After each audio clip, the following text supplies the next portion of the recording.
Hey guys, this is Dr. Hub. In case you haven't subscribed, please do subscribe.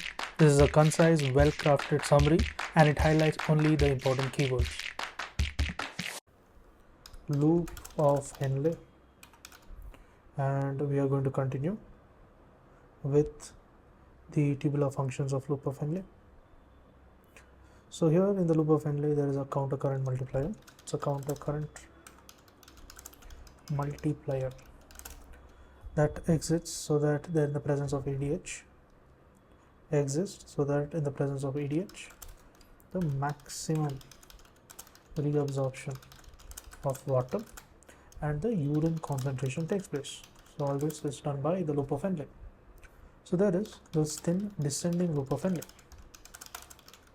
So in thin descending loop of Henley, there is passively it reabsorbs water. So passively there is reabsorption, and there is nothing but of water, and this is where the medullary hypertonicity, and it makes the urine the hypertonic. Next we move on to the thick ascending loop of the Henley. So this actively it reabsorbs the sodium, the potassium, the chloride, and the potassium and chloride, and this potassium is recycled back into the lumen. It is recycled back into the lumen, and it is indirectly it induces the reabsorption of the divalent cations Mg and the Ca. Next is it is impermeable. It becomes very impermeable. So in thin, it passively reabsorbs water via the medullary hypertonicity and makes the urine hypertonic. Whereas here in thick, it actually reabsorbs the sodium, potassium, calcium, and the chloride and the potassium is recycled back into the lumen. And indirectly, it induces the reabsorption of the divalent cations, the magnesium and calcium.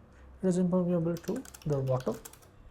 That is, the salt is reabsorbed without the water, and thus the fluid leaving this TAL is always hypertonic to the plasma, regardless of whether the concentration of or dilute urine is finally produced. So hence the TAL is also called the diluting segment.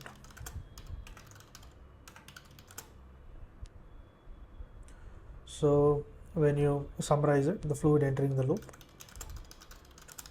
is going to be isotonic. The fluid at the tip of the loop is going to be hypertonic, and the fluid leaving the loop will again be hypotonic.